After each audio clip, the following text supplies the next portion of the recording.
네, 요한일서 3장 4절부터 8절 우리 한 목소리로 같이 공독하겠습니다. 요한일서 3장 4절부터 8절입니다. 죄를 짓는 자마다 불법을 행하나니 죄는 불법이라. 그가 우리 죄를 없애려고 나타나신 것을 너희가 아나니 그에게는 죄가 없느니라. 그 안에 거하는 자마다 범죄하지 아니하나니 범죄하는 자마다 그를 보지도 못하였고 그를 알지도 못하였느니라.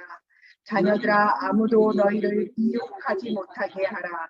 의를 행하는 자는 죄로 진과 죄를 쫓고 죄를 짓는 자는 마귀에게 속하나니 마귀는 처음부터 범죄함이라. 하나님의 아들이 나타나신 것은 마귀의 일을 멸하려 하시니라. 오늘 요한일서 3장 4절부터 8절의 말씀을 통해서 죄란 무엇인가 하는 제목으로 이렇게 은혜를 나누겠습니다. 오늘 소요리 문답 제14문답인데요. 이렇게 질문하고 있습니다. 죄가 무엇입니까? 라는 질문에 1600년경에 쓴 내용을 이렇게 번역해서 보는 거기 때문에 좀 딱딱합니다. 말이. 죄는 하나님의 법을 순종함에 부족한 것이나 혹 어기는 것입니다. 이렇게 말하고 있거든요. 이 죄에 대한 내용, 이것을 어떻게 이해하고 있고 또 알고 있느냐에 따라서 우리 신앙생활의 많은 부분들이 달라집니다. 예를 든다면 이제 예수님이 우리 죄를 다 해결하셨으니까 뭐 이 정도 이건 괜찮아 하고 생활 속에서 그냥 산업 현장 속에서 일어날 수 있는 자범죄들을 막 허용하는, 그래서 나중에는 자기도 모르게 이렇게 타락 비슷한 상황까지 가 있는데 별로 거기에 감흥이 없는 이런 상태가 될 수도 있고, 아니면 죄에 대해서 잘못 오해를 하면 막 극단적으로 막 경계하고 세상하고 담을 쌓고 막 이렇게 살아야 되는, 조금 막 실수로 죄를 지으면 막 죄책감 들어가지고 막 못 견디고 말이죠. 이런 이제 상황이 됩니다. 근데 그것보다 더 심각한 것은 하나님이 말씀으로 지금 우리에게 알리시고 있는 이 죄에 대한 심각성이 너무나 큰데, 그런데 그 죄의 결과로 오는 멸망의 상태가 어마어마하거든요. 근데 이런 것들은 하나도 모르는 거예요. 죄에 대해서 이렇게 정돈이 안 돼 있으면. 그리고 거기에서 빠져나올 수 있는 해결책이 주어져 있는데 그 해결책을 우리도 잘 못 붙잡고 있고 또 상대방에게도 알려주지 않는 거죠. 그런 상황이 될 수도 있습니다. 그래서 오늘 말씀해 보니까 죄를 짓는 자마다 불법을 행하나니 죄는 불법이라. 죄를 짓는 자는 마귀에게 속하나니 마귀는 처음부터 범죄함이니라. 하나님의 아들이 나타나신 것은 마귀의 일을 멸하려 하시니라. 죄가 이렇게 참 중요한 문제인데 소요리 문답의 다른 부분들은 좀 복음적으로 잘 설명을 해놨는데 죄에 대해서는 너무나 간단하게 대답하고 있는 거예요. 죄란 무엇인가? 한마디로 말하면 하나님의 말씀, 율법을 위반한 거다. 이렇게 얘기하고 넘어가는 거예요. 죄의 원래 단어의 의미는 화살을 쐈는데 그 화살이 관역에 가서 꽂혀 있어야 되는데 다른 곳에 가서 꽂혀 있는 상태, 이게 죄라는 단어의 뜻이에요. 그러니까 하나님과 함께하는 축복을 누리는 인간으로 있어야 되는데, 생명의 계약 속에서 있어야 되는데 생명의 계약을 어기고 선악과를 먹고 하나님과의 약속을 어기고 이제는 영원한 생명을 잃어버리고 하나님과의 생명 관계가 깨어져서 하나님을 알 수도 없고 이제 하나님의 축복을 이제 회복할 수도 없는 그런 상태에 가 있는 것, 그걸 보고 죄라고 합니다. 우리는 주로 윤리적이거나 도덕적인 죄를 주로 많이 생각하는데 성경에서 말하는 죄는 물론 자범죄를 얘기도 하지만 진짜 멸망받을 수밖에 없는 죄에 대해서 말하고 있거든요. 오늘 굉장히 중요한 시간이기 때문에 좀 중요한 어떤 하나님이 은혜를 주실 줄로 믿습니다. 그러니까 하나님의 율법, 말씀을 위반한 것이다, 어긴 것이다 이렇게만 알고 있으면 혼란이 오게 되는 거죠. 그래서 하나님의 말씀을 기준으로 막 맞다 틀리다 싸우는 율법주의자들은 맨날 싸우는 거예요. 그건 옳다 그르다. 또 뭔가 이렇게 영적인 현상을 체험하고 뭔가 이렇게 대단한 어떤 기적 같은 거를 경험하고 이런 사람들은 막 자꾸 이제 그쪽으로 몰두하다가 결국 이상한 어떤 영적인 결과에 도달하기도 합니다. 이 죄라는 개념도 또 해결책도 자꾸 놓치게 되다 보니까 자꾸 서로 옳다고 싸우는 거예요. 예를 든다면 이제 이런 경우죠.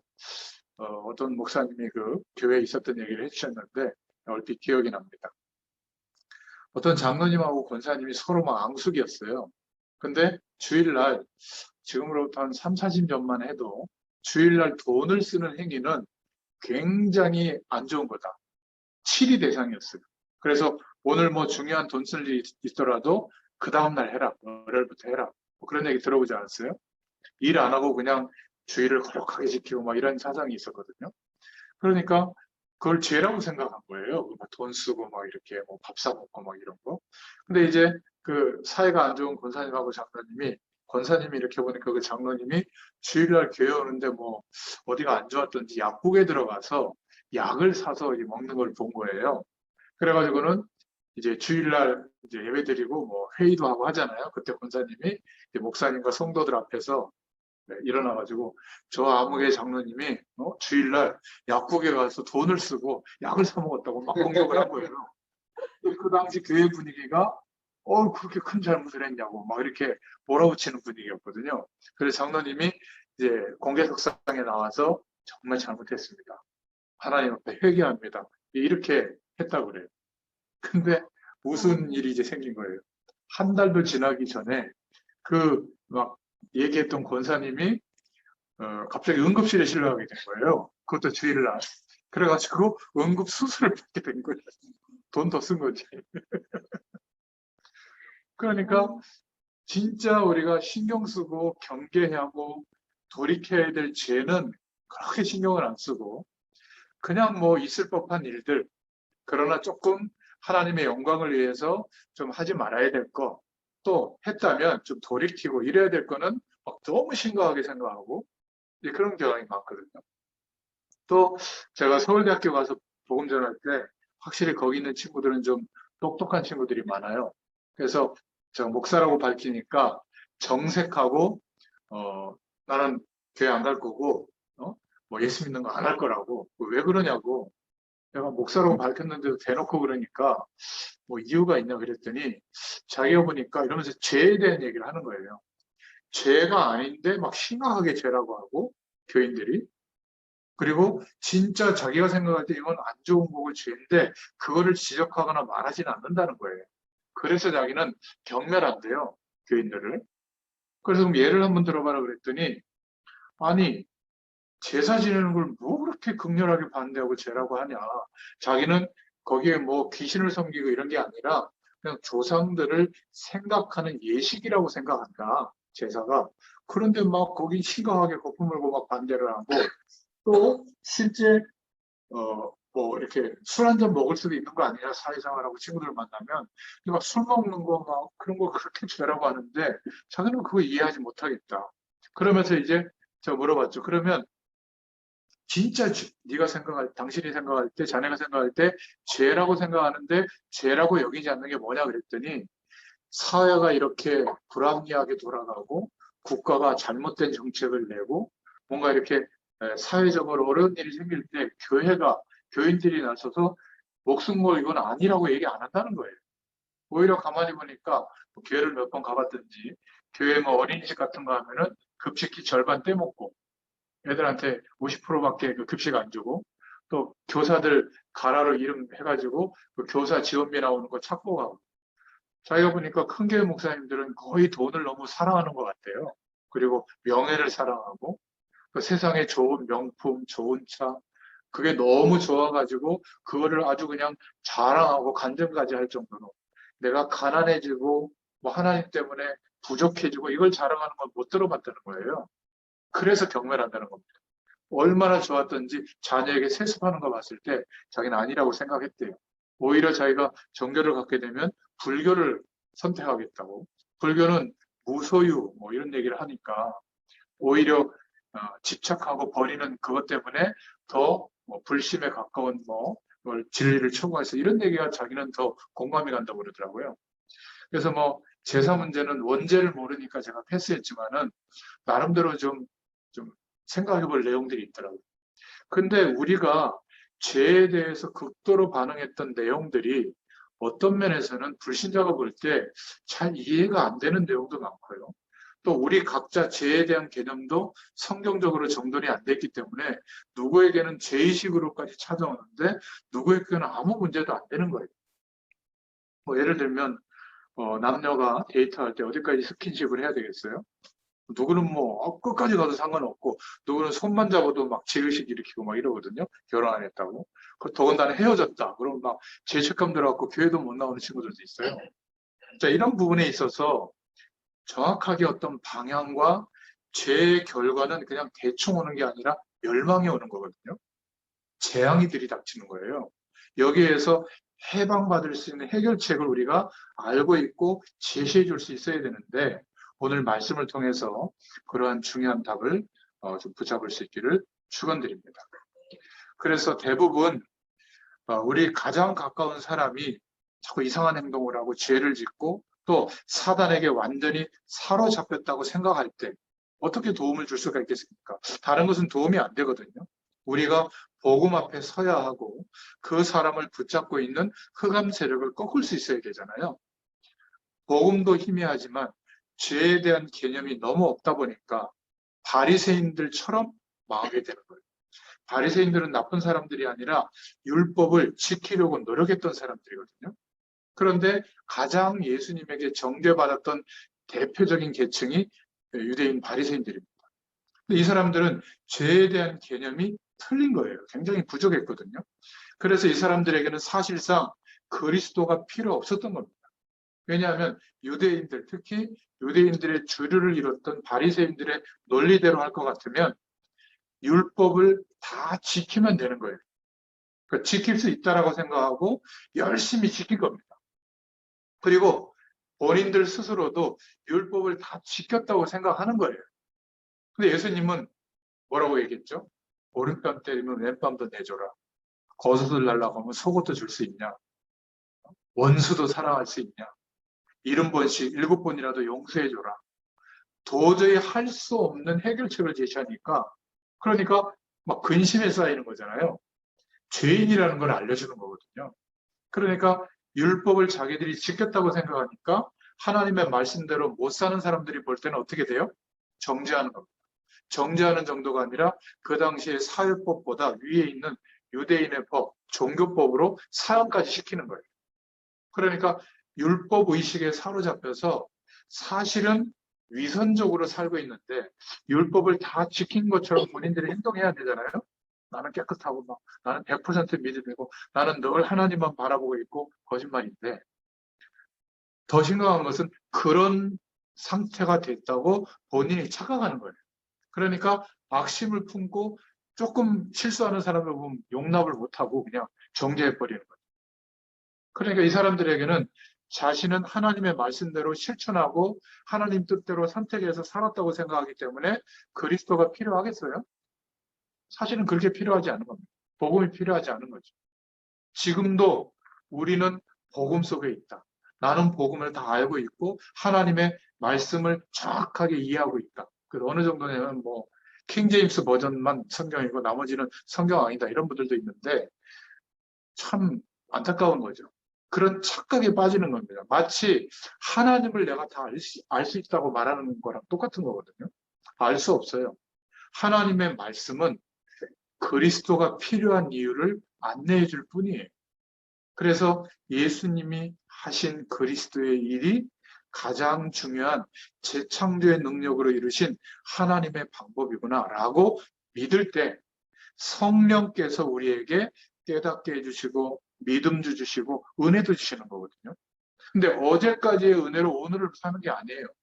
오늘 하나님이 나와 함께 하시는 새 은혜가 필요한 거예요. 그러니까 나는 이미 믿음이 와 있다라고 다른 사람을 자꾸 판단하는 사람은 사실 영적으로 우월감이 있는 거거든요. 교만해져 있는 겁니다. 훨씬 더 성삼의 하나님의 축복을 못 누릴 가능성이 많아요. 이런 사람, 나는 진짜 나쁘고 너무 모자라고 이런 나 같은 사람이 하나님을 바라볼 수 있을까? 하나님께 기도해도 응답이 올까? 훨씬 더 복음적인 은혜가 임할 가능성이 많습니다. 자, 나빠야 된다 그 말이 아니라 우리는 육신을 입고 살아가고 있는 동안 아무리 영적으로 우리가 구원을 받고 말씀을 통해서 하나님의 은혜를 덧입어도 성령의 도우심이 없으면 지난번에 얘기했죠. 자유의지를 하나님을 향하는 기준보다 세상을 향하는 기준으로 선택할 가능성이 항상 존재해요. 그거를 인정해야만 늘 복음이 필요한 사람이 되는 거예요. 꼭 기억하시기 바랍니다. 그래서 천리교 같은 데서는 이렇게 가르치고 있죠. 네가 지은 모든 죄를 이 땅에서 다 갚고 가야 된다. 그리고 불교는 내 행한 대로 다 받는다. 선을 행하면 복을 받고 악을 행하면 망한다. 이렇게 가르치니까 어떻게 살겠어요, 사람들이? 방향이 착하고 선을 베풀고 어려운 사람도 이렇게 살도록 강요하겠죠. 그게 마치 죄를 이기는 길인 것처럼 설명하고 있는 겁니다. 직접적으로 행동할 수 있는 기준이 나오니까 사람들이 막 그렇게 막 헌금도 많이 내요, 거기서. 죄 많이 지은 사람일수록, 성공한 사람일수록 절 몇 회 지어요, 진짜. 죄를 사함받으려고. 천주교에서도 왜, 이렇게 신부님한테 고해성사할 때 죄 고백하면 그 죄에 상응하는 선한 일을 하도록 신부님이 이렇게 얘기하거든요. 그러면 실천한 거 와서 또 얘기해야 돼요. 신부님한테 아무도 못 되더라고요. 왜냐하면 비밀을 다 알고 있거든. 우리는 개신교에서는 목사님들한테 막 대들고 막 욕도 하고 그러는데 절대 못해요. 욕할 내용을 신부님은 다 알고 있어. 여담이고요. 그래서 죄에 대해서 우리가 정말 중요하게 성경적으로 정돈되고 이해하고 있어야 됩니다. 그리고 그래서 하나님이 주신 해결책만 답이 되는 거예요. 첫 번째로 죄에 대해서 알아야 될 몇 가지 내용이 있는데 먼저 성경은 뭐라고 말하고 있는가? 로마서 3장 10절에 보면 의인은 한 사람도 없다. 그렇게 말하고 있는 겁니다. 근데 우리는 어떻게 생각합니까? 나는 죽을 정도의 죄인은 아니지만 좀 욕도 한번 하고 화도 한번 내고 다른 사람에게 상처 주는 일도 좀 한 작은 죄만 지은 작은 죄인이다. 이렇게 생각하지 않아요? 다른 사람 죽인 거 없죠? 막 또 막 국가적으로 막 전쟁을 일으켜서 막 어마어마한 막 문제를 일으킨 거 없잖아요. 그러니까 저렇게 뉴스에 등장하는 사람들은 큰 죄인이라서 저건 죽어야 되는 거예요. 나는 작은 죄인이기 때문에 괜찮은 거예요. 그런 게 없다는 거예요. 성경 말씀은 뭐라고 말하고 있냐면 다 죄인이라고. 그래서 하나님이 볼 때 죄에 대해서 통과되는 사람이 한 명도 없기 때문에 의인은 하나도 없다. 그래서 성경은 작은 죄인, 큰 죄인 사상이 없고 전부 다 뭐라고 말하냐면 죄인이라고 합니다. 왜죠? 죄와 한 몸이 되어 있기 때문에. 우리 속에 피를 빼버리면 죽잖아요. 죄와 한 몸이 되어 있어요. 죄인이라는 말. 부모에게 마음 상한 일 한 번만 해도 죄인이 돼버려요. 빠져나갈 길이 없는 겁니다. 하나님의 말씀은 그리스도가 아니면 안 되기 때문에 우리에게 유일한 답으로 그리스도를 보내주신 거거든요. 로마서 3장 23절에 보면 그래서 모든 사람이 죄를 범하였기 때문에 엄밀하게 말하면 내가 지은 죄가 아닌데 원죄를 포함한 조상들이 지은 죄 때문에 스스로 지은 죄 때문에 하나님의 영광에 이를 수 없다. 다른 말로 표현하면 생명의 축복을 누릴 수가 없는 거예요. 세상에 출생해서 살아가면서 경험한 거 말고 모르고 있는 겁니다. 하나님과 함께하는 은혜가 얼마나 큰지. 로마서 6장 23절을 근거로 놓고 볼 때 성경은 이렇게 말하고 있죠. 그러면 다 죄인이라면 그래서 좀 봐줄 수 있지 않는가? 아니에요. 다 죄인이기 때문에 그 죄의 결과, 죄에 따르는 책임이 뭐냐? 죄의 삭은 사망인 겁니다. 죽을 정도로 죽을 수밖에 없는 고통과 재앙이 임하는 거예요. 전부 다. 그래서 인간은 반드시 멸망받는 겁니다. 죄의 문제에서 해방받지 못하는. 두 번째, 그렇다면 죄의 종류가 어떤 것이 있는가? 이것도 잘 모르고 있거든요. 죄의 종류는 우리가 죄라고 생각하는 알고 지은 죄가 있죠. 그러나 모르고 지은 죄는 더 많습니다. 내가 그냥 무심코 한 말이 상대방에는 막 비수가 돼서 꽂히기도 하고요. 나는 뭐 건강하기 때문에 막 요즘 말이야, 아무리 막 피곤해도 피곤찮고 이러는데 옆에서 맨날 약 먹고 골가는 사람들은 내가 건강한 모습만 봐도 상처받아요. 내가 그 사람 힘들게 하려고 한 게 아닌데 그렇게 되죠. 우리 영근 집사 같은 경우는 성실하잖아요. 성실하지 않은 사람 보면 스트레스 받아요. 직장에서 저 영근 집사 같은 사람 봐봐 저렇게 성실한데 넌 뭐야 이러면 자기는 남들에게 힘들게 하려고 한 게 아닌데 그것도 죄예요 사실. 모르고 지은 죄. 불교에서는 길거리 가다가 나도 모르게 그 개미 밟으면 죽었잖아요. 그 살생한 죄. 그러니까 이렇게 나도 모르게 지은 죄가 있다. 근데 이게 훨씬 더 많아요. 근데 성경에서 말하는 죄가 세 번째죠. 심각한 것은 전혀 우리가 알지 못했던 가장 무서운 원죄. 그거는 첫사람 아담과 하와가 지은 죄죠. 하나님을 떠난 생명의 개혁이 파괴되는 그것을 선택한 죄인데 그것 때문에 멸망이 오게 된 겁니다. 영원한 하나님을 알 수 없는 상태에 놓이게 된 거죠. 출생하는 모든 사람은 한 명도 빠짐없이 원죄로 한 몸이 되어져서 출생합니다. 더군다나 네 번째 죄가 있는 겁니다. 내가 지은 죄가 아니에요, 이것도. 조상이 지은 우상숭배의 죄가 얼마나 큰지 3, 4대가 지나기 전까지 다 망하는 재앙이 많은 겁니다. 더 심각한 것은 5번인데요. 이런 죄가 문화 속으로 파고든 겁니다. 이 문화 속으로 파고들었다는 것은 뭐냐면 제가 뉴에이지를 지난번에 설명했잖아요. 기독교인들이 만든 세계관, 신이 있고 타락한 인간이 있고 그 중간에 구원할 구원자가 와야 된다는 세계관은 기독교인이 만들어낸 거니까 그거는 가짜다. 사실 인간은 잠재력이 무한하기 때문에 인간의 능력을 개발하면 우주도 개발할 수 있다. 이 지구의 모든 문제를 해결할 수 있다. 이게 세상의 논리예요. 선과 악을 알게 되고 하나님처럼 될 수 있다. 사단이 제시하는 가능성이거든요.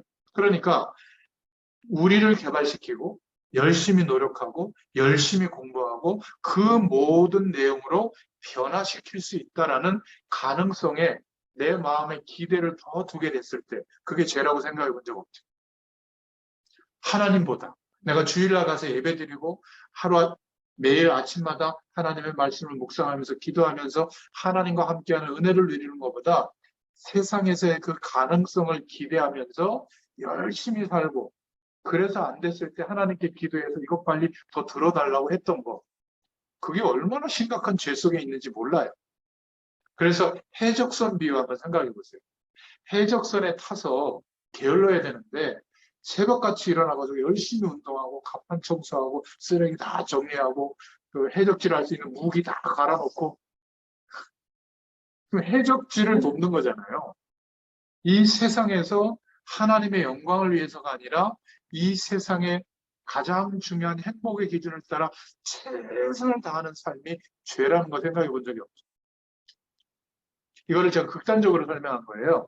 상식의 영역에서 노력하는 것이 하나님의 영광에 필요하다고 우리는 생을 걸고 해야 되는 겁니다. 돈도 벌고 공부도 하고 열심히 성실하게 살아야 되는데 하나님의 영광은 온데간데 없고 그냥 문화 속에 깃들어져 있는 사단이 제시해 놓은 방향 하나님 없어도 살만하다라고 하는 그 가능성이 내 중심에 자리 잡고 있는 게 죄인 거예요. 이건 좀 수준 높은 죄입니다. 전혀 회개 한 번도 안 해본 죄. 더군다나 우리 영근 집사 장로가 들으면 기분 나빠할지. 내가 이렇게 공부하는 게 왜 죄야? 이렇게 여기 열심히 성실히 하는 게 왜 죄야? 복음 밖에 있어요. 복음 안에서는 열심히 살수록 답이 되는 거죠. 하나님의 영광을 위하여. 그죠? 그런데 복음 밖에서 그렇게 노력해가지고 사실은 사람들이 고통당하고 어려워져서 하나님을 찾을 기회를 줘야 되는데 더 살기 편하게 만들고 막 병들어 죽지 않도록 미리 예방해주고 또 열심히 막 사회적 시스템을 만들어가지고 좀 모자라게 살아도 사회적으로 막 복지 체제를 갖춰서 도와주고 이게 굉장히 하나님 편에서 봤을 때는 그 죄예요. 자녀들도 좀 고생하면 고생하는 걸 좀 둬야 될 필요도 있어요.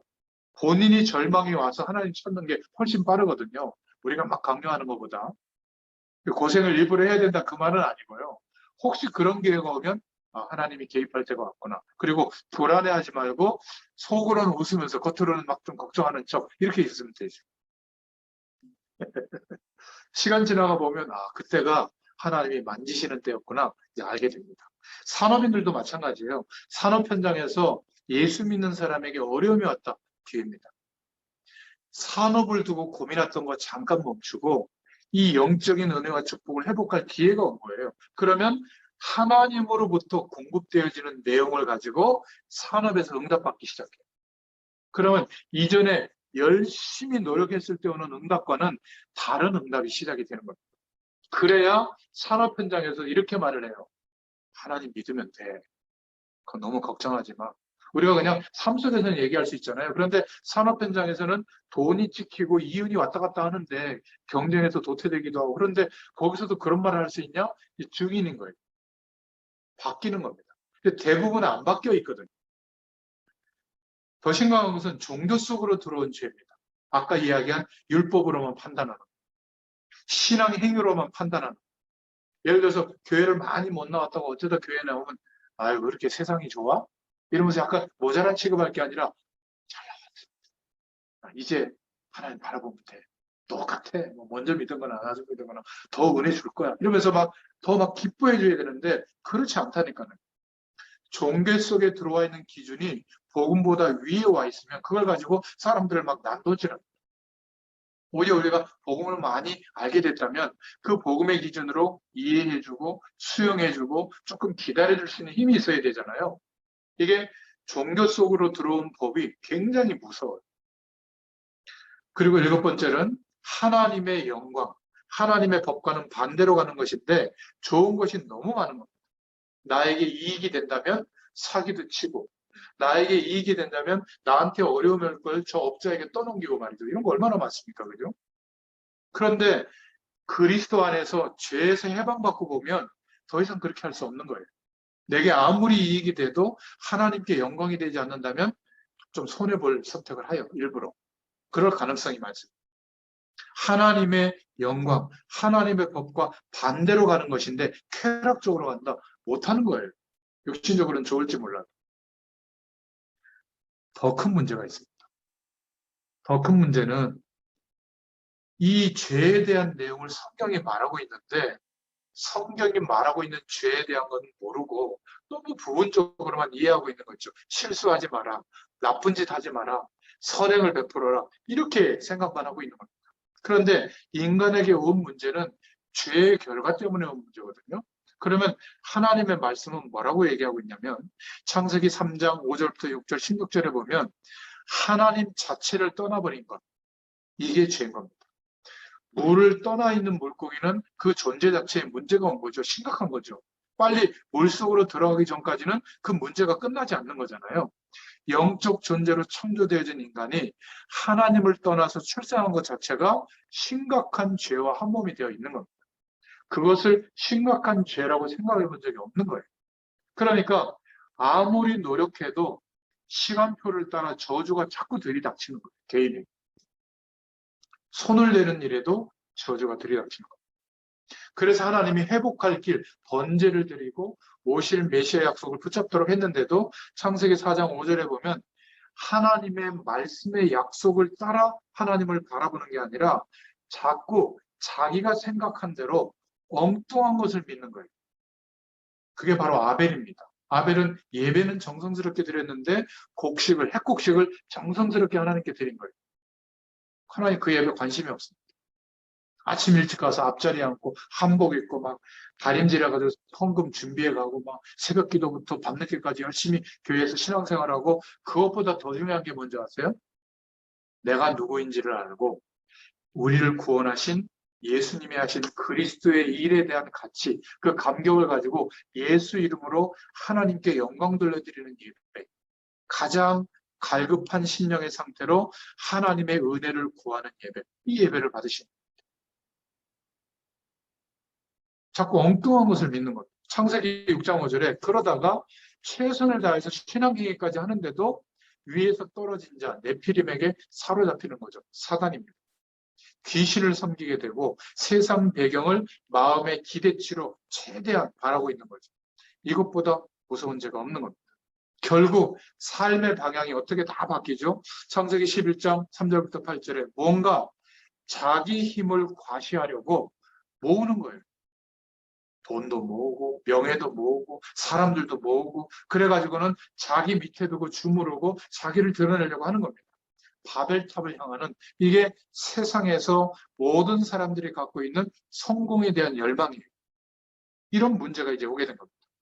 더군다나 종교적으로 유대인들 같은 경우는 전통을 만들고 그런 내용을 자기들만 혼자만 누리는 게 아니라 전통을 만들고 제도를 만들고 룰을 만들어서 그 안에서 살도록 그 밖은 다 나쁘다고 여기고 막 공격하고 이런 그걸 보고 교권이라고 합니다. 어떤 단체든지 다 있어요. 그러니까 아무리 노력해도 저주가 해결이 안 되죠. 그래서 사도행전 13장으로 대표되는 점수를 쫓아가고 사도행전 16장의 무속을 쫓아가고 사도행전 19장의 우상과 종교를 쫓아가는데 해결이 되는 게 아니라 완전히 멸망 가운데 빠지죠.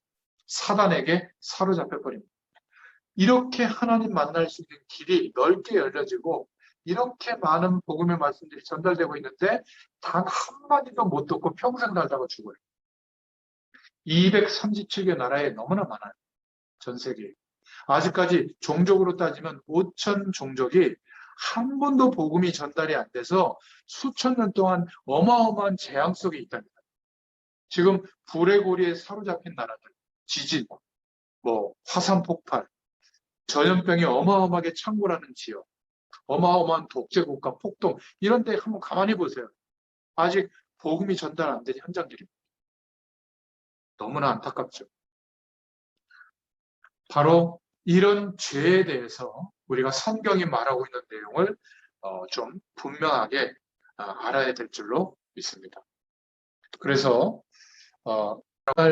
생각해보고 회개해야 될 것이 뭐냐면 어떤 사람이 암에 걸렸다면 일찍 발견하도록 도와줘야죠. 그래서 수술도 하고 치료받도록 도와줘야 되는데 이 사람을 그 치료를 하지 않도록 모르도록 암에 걸린 것을 알면서도 모르도록 즐겁게 놀아주는 거예요. 막 같이 돌아다니고 같이 술 먹고 같이 놀고 막 더 성공의 기준을 따라 막 열심히 일하고 나름대로 성취감도 있겠죠. 그래서 결국에는 완전히 만성 환자가 돼버리는 온몸에 암이 다 퍼지도록 만들어버리는 이게 더 무섭고 나쁜 죄잖아요.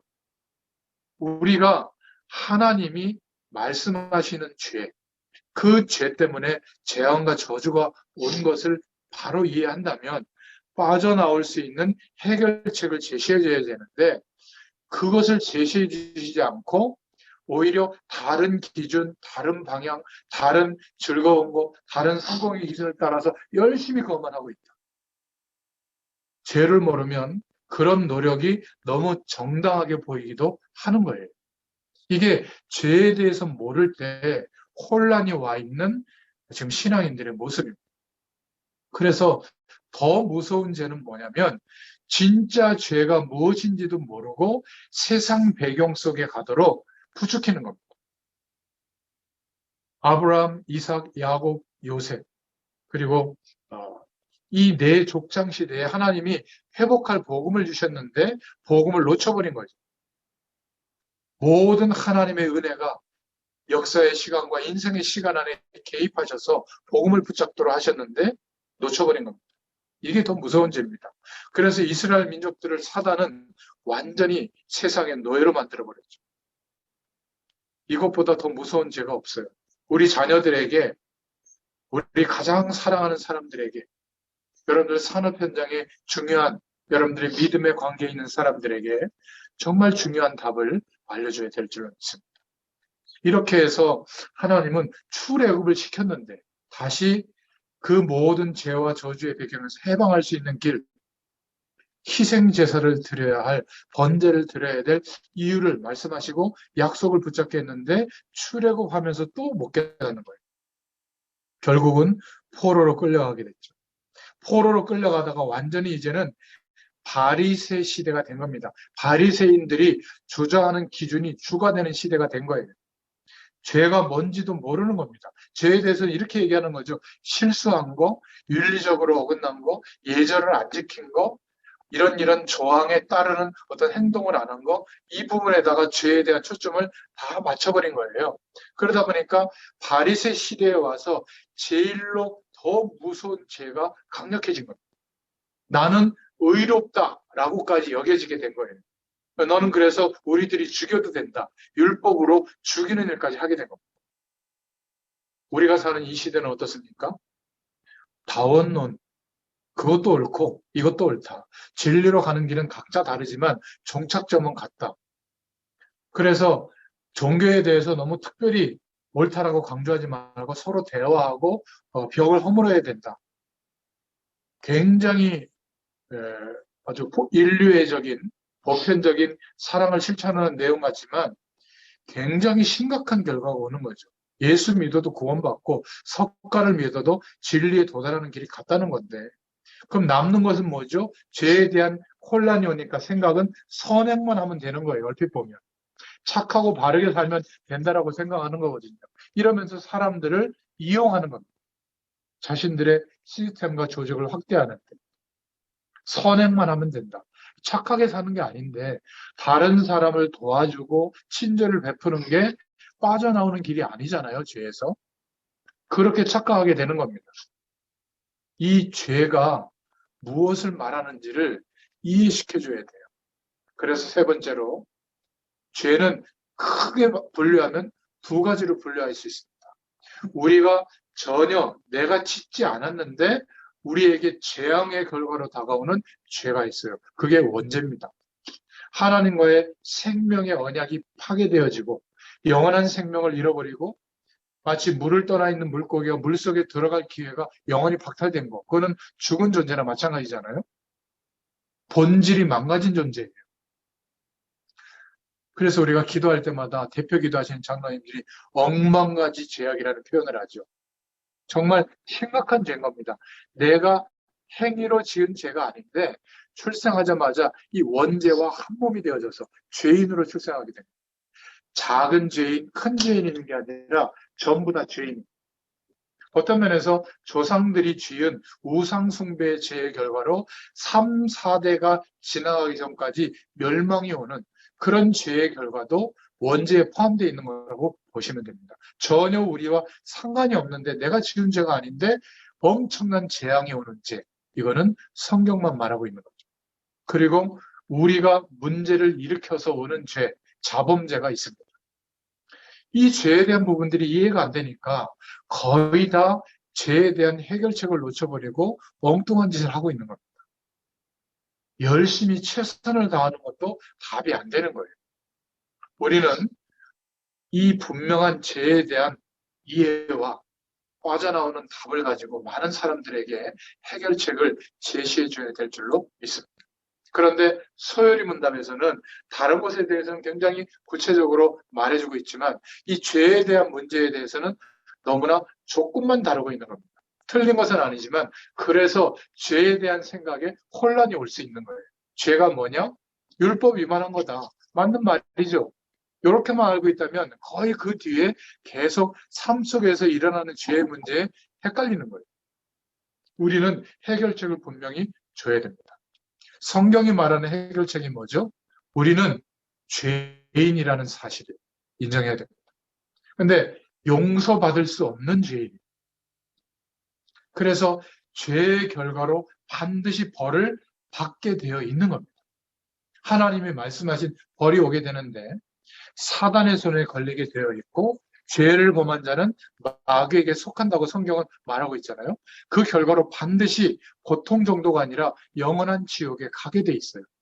얼마만큼 큰 죄라서 그런가 그거는 알 수 없지만 우리는 반드시 엄청난 죄와 한 몸이 되어서 출생하고 살아가고 있기 때문에 그 죄에 대한 반드시 벌을 받아야 되는 겁니다. 어떤 사람은 죄가 없다라고 생각하는데 그렇지 않습니다. 출생하면서 어머니 힘들게 한 것도 죄고요. 내가 공부 잘해가지고 공부 못하는 애들한테 상처 준 것도 죄고요. 불교에서 말하는 죄처럼 길거리 지나가다가 개미 밟아서 죽인 것도 죄예요. 나도 몰랐지만. 그러니까 우리가 원죄, 조상들이 지은 죄 때문에 오는 어떤 받아야 될 벌 이걸 빼고도 우리가 보면서 지은 죄, 듣고 지은 죄, 말하면서 지은 죄, 마음으로 지은 죄, 마음으로 살인을 너무나 많이 했죠. 막 죽이고 싶고 말이죠. 남의 거 슬쩍한 거, 먹은 거, 그러면 눈도 뽑아야 되고, 혀도 뽑아야 되고, 그 남의 거 슬쩍해서 먹은 거, 저 청소년기 때 숟가락 하나 갖고 와가지고 애들 도시락 다 뺏어 먹은 거, 그 이빨도 뽑아야 돼요. 소화시킨 위도 뽑아내야 돼요. 구약의 율법에 따지면. 내가 너무 예뻐가지고 좀 못생긴 그런 사람들이 나를 보고 상처받았다면 내 얼굴 다 가죽 벗겨내야 돼요. 그게 행위 때문에 오는 결과거든요. 나는 죄가 없다? 굉장히 심각한 상태에, 교만한 상태에 있는 거죠. 아는 죄만 가지고도 그래요. 우리는 죄투성입니다. 우리가 너무 몰라서 그렇지 자범죄 같은 것은 너무 많아요.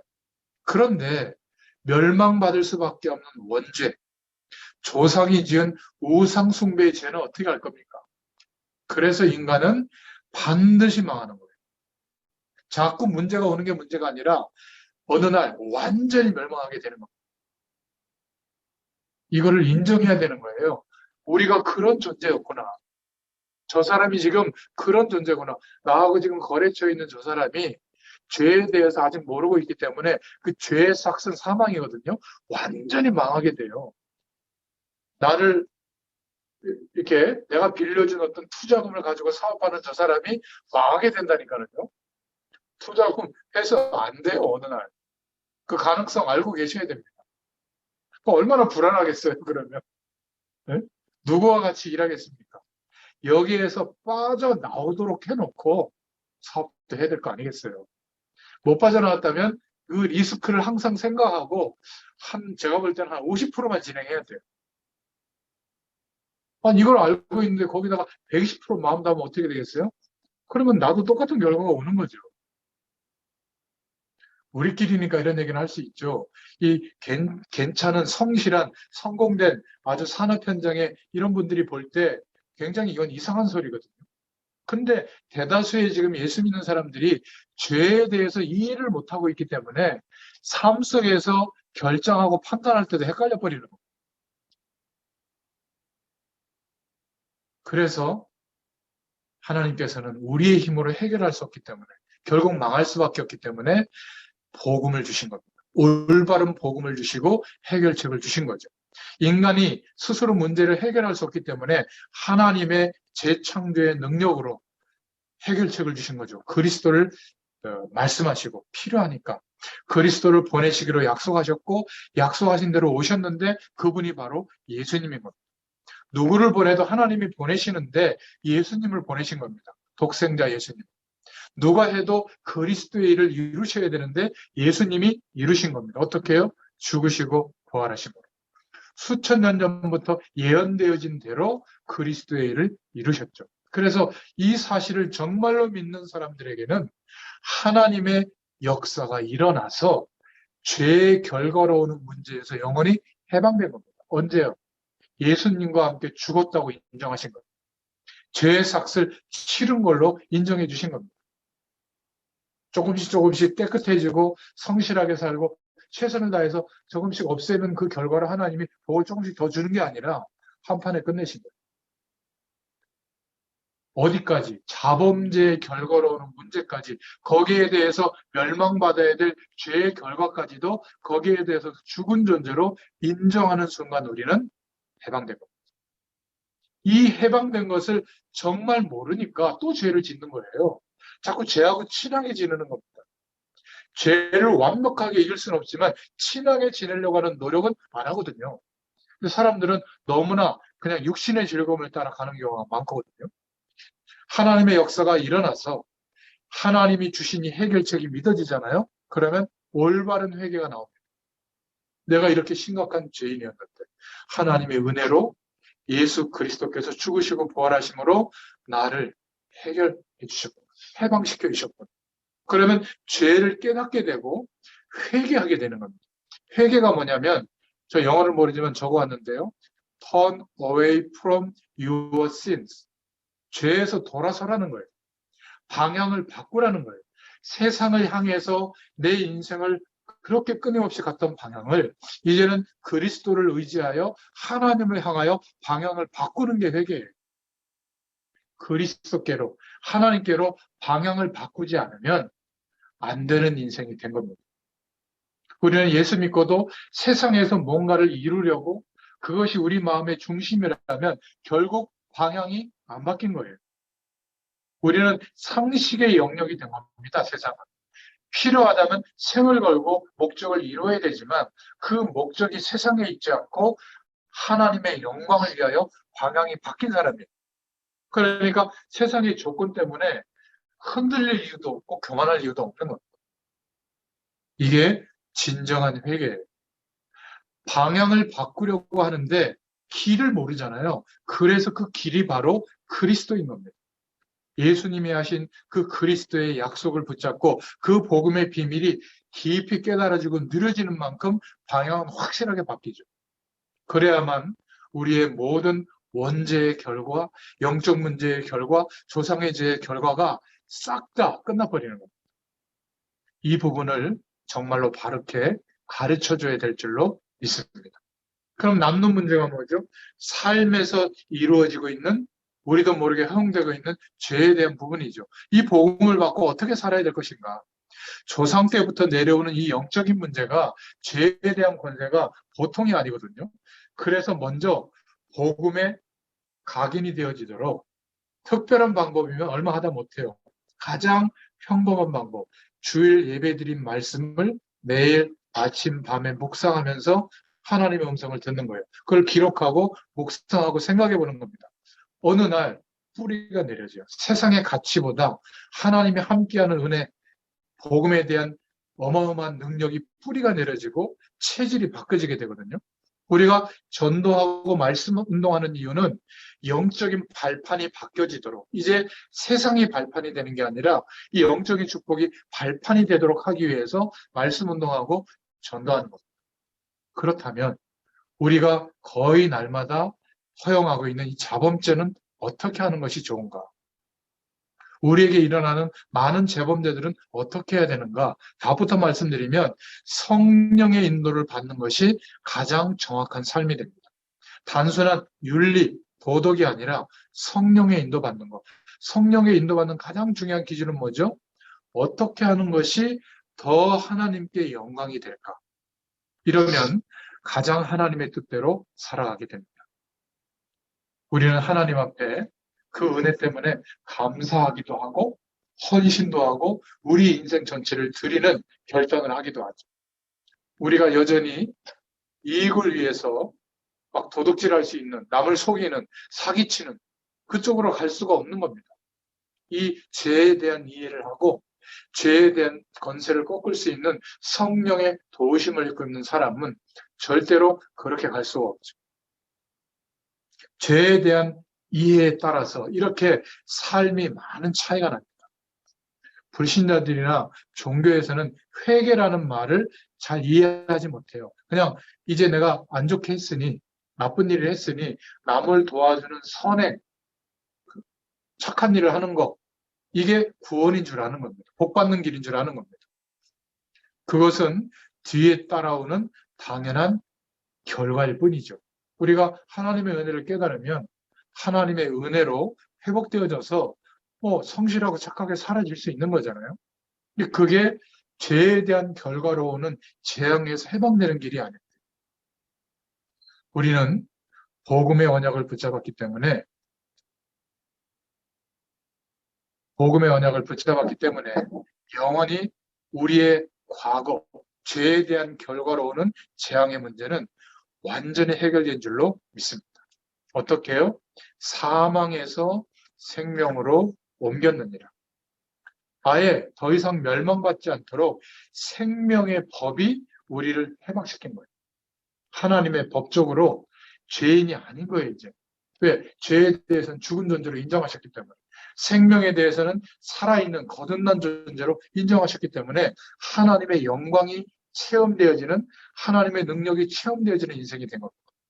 지금도 중요하지만 앞으로 오고 오는 우리 인생의 많은 시간 속에 하나님이 저와 여러분이 저주받을 모든 것을 다 꺾어버리신 거예요.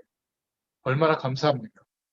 앞으로 점점 더 하나님의 응답이 오지 저주 가운데로 들어가지 않아요. 문제 가운데 있을지라도, 실수에서 오는 결과 가운데 어려움 속에 놓일지라도 그게 더 큰 저주가 되지 않아요. 믿으시길 바랍니다. 오히려 돌이켜서 방향을 바꾸는 기회가 되는 거죠. 하나님을 향하여. 이 복음의 뿌리가 내려진다면 저와 여러분의 가문의 문제, 지금까지 산업 현장에서 겪었던 영적인 어려움들 다 해결되게 될 줄로 믿습니다. 오늘 얼마나 중요한지 몰라요. 이 약속을 붙잡고 모든 죄의 결과에서 해방된 이 축복을 누리시기를 축원드립니다. 죄에 대한 부분을 잘 모르기 때문에 삶의 혼란이 계속 오는 겁니다. 원죄에 대한 부분이 이해가 안 되니까 죄가 뭐가 죄인지 아닌지 자범죄까지도 혼란이 오는 거예요.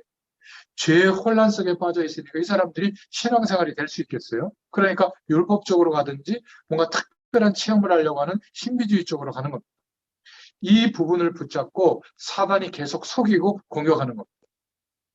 저와 여러분의 가문에 있었던 죄, 원죄, 모든 영적 문제를 하나님께서는 그리스도를 믿는 순간 완전히 해결하신 줄로 믿습니다. 이미 해결되었다면 우리에게 남는 숙제가 뭐죠? 그렇게 되었다고 믿는 거예요. 삶에 대해서도 우리가 말해줘야 됩니다.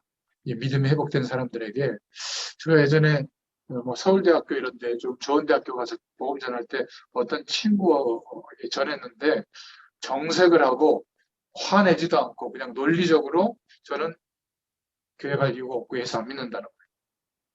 그러면서 이 친구가 중요한 부분을 좀 일리 있는 얘기를 하더라고요. 죄 문제를 얘기한 겁니다. 예수 믿는 사람들은 진짜 죄는 죄를 아니라고 하고 또 진짜 죄가 아닌 것은 죄라고 한다는 거예요. 그래서 예를 들어봐라 그랬더니 일리가 있는 거예요. 제사 지내는 걸 왜 죄라고 하느냐. 조상을 생각하는 예식일 뿐인데 뭐 그거를 심각하게 죄라고 얘기하냐. 제가 그래서 그러면 패스했어요. 왜냐면 원죄를 모르니까 그 친구가. 근데 중요한 얘기를 하나 찝는 겁니다. 그러면 뭐가 죄인데 죄 아니라고 하는 게 뭐냐 물어봤더니 지금 이 나라와 시대가 이렇게 어지럽고 사회가 복잡한데 이런 부분에 대해서는 참여를 안 한다는 거예요. 그러면서 모범도 보여야 되는데 모범도 안 보이고 너무 막 법을 어기는 것도 많다는 거예요. 근데 그거는 회개하지 않는다는 거예요.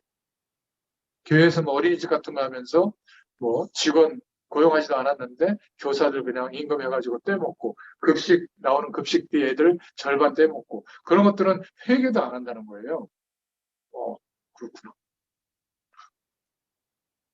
그리고 자기들은 사회생활하고 활동하다 보면 친구들을 만나서 이야기도 하고 뭐 해야 되는데 뭐 게임하는 것도 죄고 막 술 먹는 거 이런 것도 죄가 됩니까?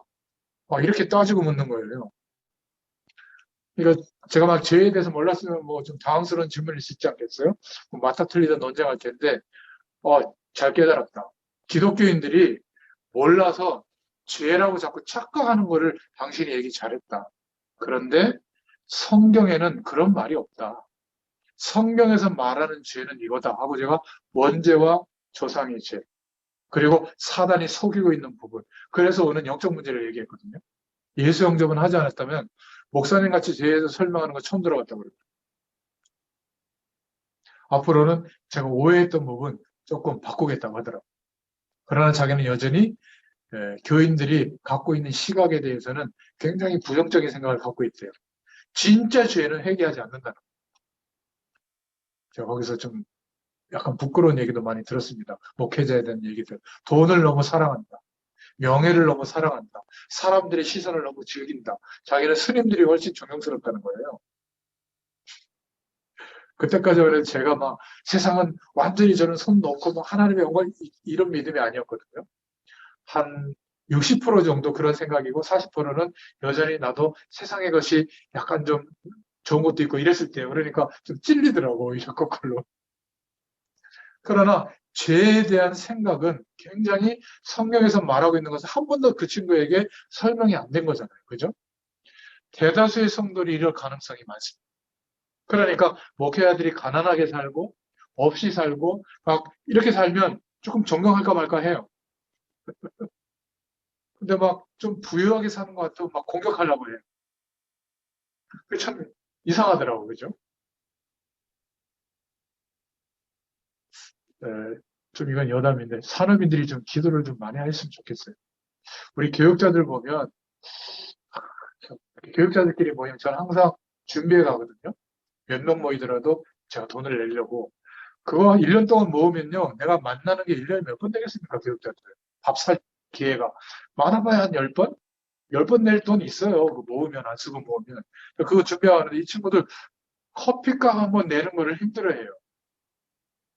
항상 얻어먹으려고 해요.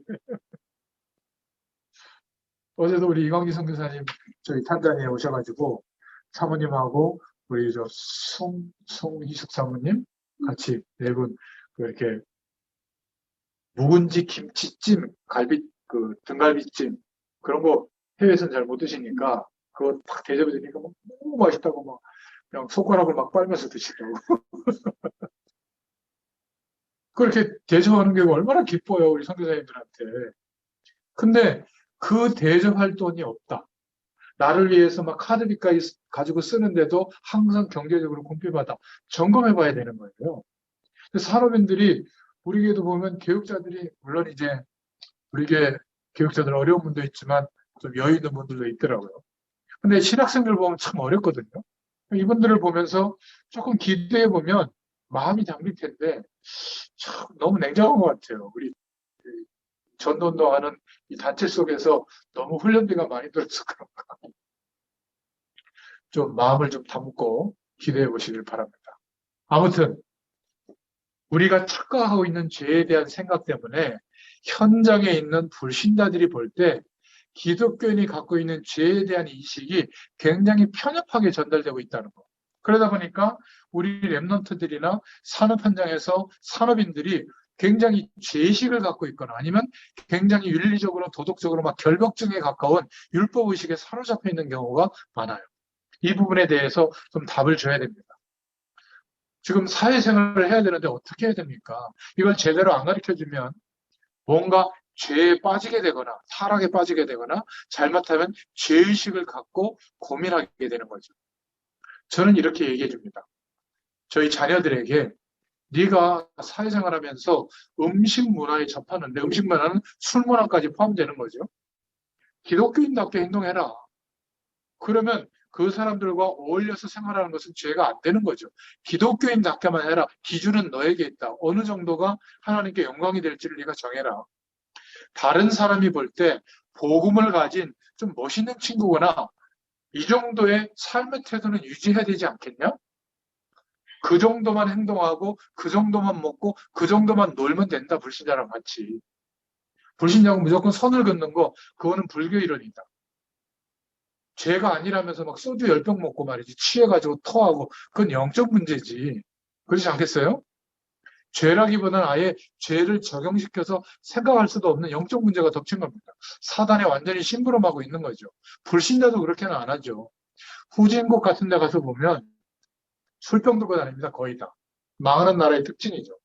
근데 외국의 좀 선진국 같은데 호텔 같은 데 가보면 와인이나 뭐 양주나 맥주나 딱 한 잔 시켜놓고 제가 뭐 이렇게 얘기하다가 뭐 숙소 가서 내려와도 한 잔이 별로 줄지도 않아요. 취하지 않아요. 그냥 이렇게 교제하는 어떤 하나의 그냥 도구예요. 좀 다르더라고요, 보니까. 결국 한국 사람 막 어디 구석방에 들어가가지고 막 양주 가득 먹고 목까지 차가지고 막 토하고 막 주사 부리고 말이지. 이거는 종교, 율법, 복음 이전에, 죄 이전에 기본이 안 돼 있는 거예요. 우리 한국의 대학생들이 술을 너무 많이 먹어서 어떤 친구들은 막 죽고 그러잖아요. 이거는 멸망 속에 다 빠져 있는 겁니다. 그건 수준의 문제지 죄에 대한 거를 적용할 부분도 아니에요. 우리 후대들에게 특히 산업 현장의 산업인들에게 이 수준 얘기는 해줘야 되는 겁니다. 아, 예수 예수님이 해결하셨기 때문에 죄에 대해서 끝났기 때문에 에이 상관없어. 아니에요. 내가 행동하고 삶의 태도를 보이는 그것이 하나님께 영광이 안 된다면 영광이 안 된다고 생각하는 사람들 앞에서는 가릴 줄도 알아야 되는 거예요. 그거는 수준의 문제인 겁니다. 그래서 우리가 이렇게 헷갈리고 죄에 대해서 막 삶 속에서 파고드는 자범죄를 막 허용하고 막 이러는 동안에 원죄와 영적 문제와 조상의 우상 숭배의 모든 죄들이 우리의 모든 현장에 다 파고 들어온 겁니다. 그러면서 멸망 속에 빠져서 다 죽어가고 있는 거예요. 우리는 이런 부분을 정말로 생각해야 될 줄로 믿습니다. 이 부분을 모르니까 여기서 혼란, 저기서 혼란, 혼란이 계속되는 거예요. 강단에서 설교하시는 분들도 자기가 생각하고 있는 죄의 개념에 따라서 막 얘기하는 겁니다. 각 종교도 자기들의 룰에 따라서 맞고 틀리고를 얘기하니까 삶 속에서 헷갈리는 거죠. 성경은 그렇게 말하고 있지 않아요. 예수님께서는 안식일 날 환자를 이렇게 세우기도 하셨고 문둥병 걸린 촌에 가지 말라고 했는데 가서 치유하셨습니다. 가는 게 옳은 거죠. 안식일이라도. 예수님은 거기 가서 식사도 같이 하셨어요. 이방인들, 죄인들과 함께 하지 말라고 했는데 또 가나 혼인잔치에서는 포도주가 모자란다고 할 때 포도주도 만들어 주시고 그랬습니다. 그런데 그런 게 중요한 게 아니라 중요한 것은 지금 죄에 대해서 해결받지 못해서 망한다니까요. 죄를 바로 알면 모든 사람이 죄를 범하였음에 하나님의 영광에 이를 수가 없다. 의인은 하나도 없다. 어떻게 되죠?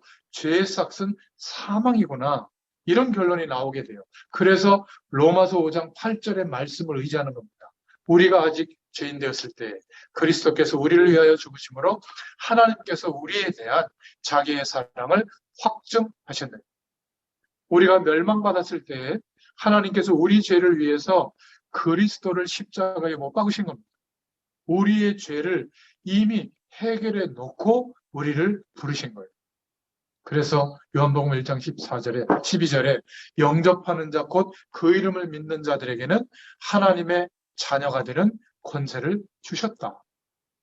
인간을 멸망시키는 사람들, 제도들, 세상 배경들, 죄와 사망의 법에서 해방시켰다. 얼마나 감사합니까? 그러니까 우리는 이 은혜에 너무 감사하니까 우리의 인생 전체를 하나님 앞에 영광 돌리고 헌신해도 죄송한 거예요. 너무 큰 은혜니까. 우리 후대들에게, 다음 세대들에게, 현장에 중요한 복음을 받은 사람들에게 알려줘야 됩니다. 기독교인답게 살아라.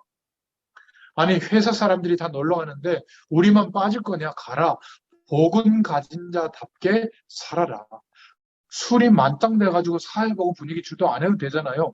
맨정신으로는 재미있게 주도할 수 있습니다. 그걸 왜 못합니까? 술 한 잔 받아놓고 한 잔 정도 딱 놓고도 얼마든지 분위기 속에서 함께 할 수 있는데 같이 떡이 돼야 됩니까? 아니잖아요. 사업하는데 부정직한 방법 다 하는데 나도 해야 됩니까? 그거 안 하면서도 양보하면서도 내가 100% 이익 먹을 거 한 60%만 먹고도 얼마든지 하나님의 영광이 드러나는 사업 성공할 수 있어요. 우리는 자꾸 삶 속에서 자범죄를 허용하기 때문에 하나님의 영광을 향하여 가는데 장애인이 자꾸 되는 겁니다. 이거 알려줘야 돼요. 복음 가진 자답게 우리가 선택하자.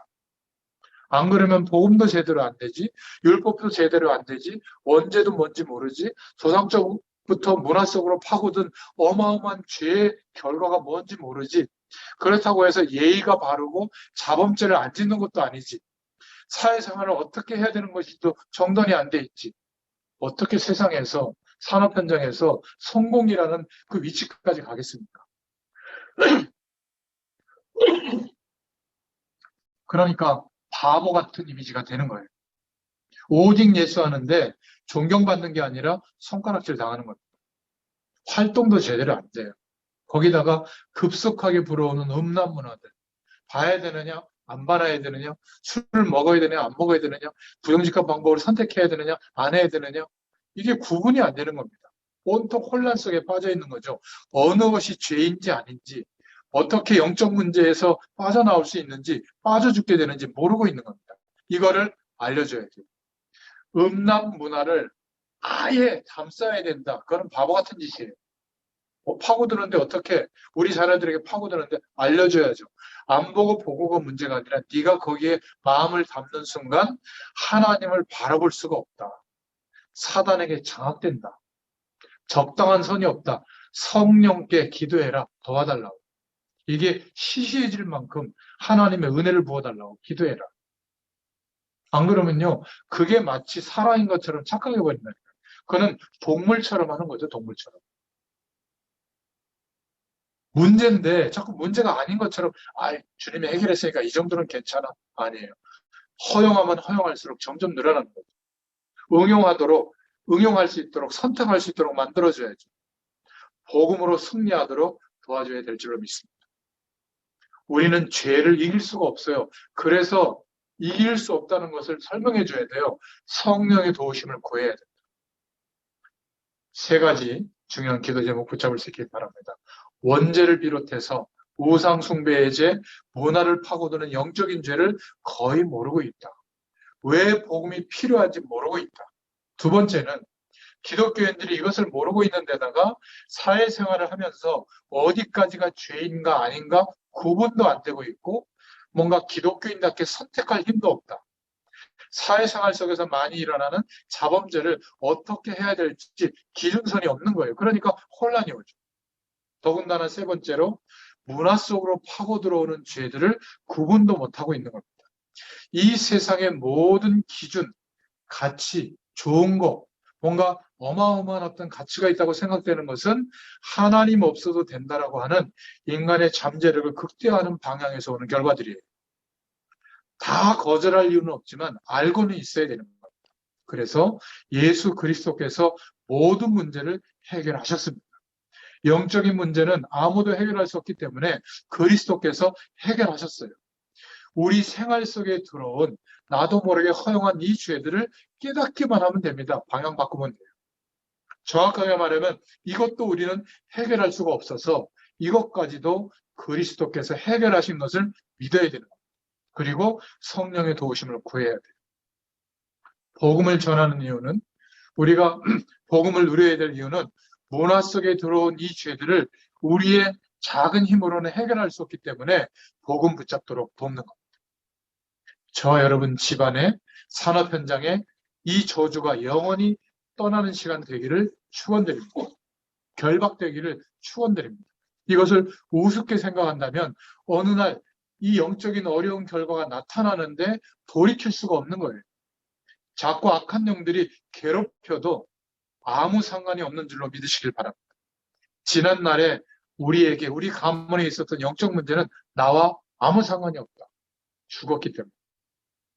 제사 같은 거 어떻게 합니까? 고사 지내고 우상 숭배한 나는 어떻게 됩니까? 아무 상관이 없어요. 아직 창세기 3장에 쓴뿌리가 있다. 그것까지도 해결하셨어요. 그것까지도 속으면 안 돼요.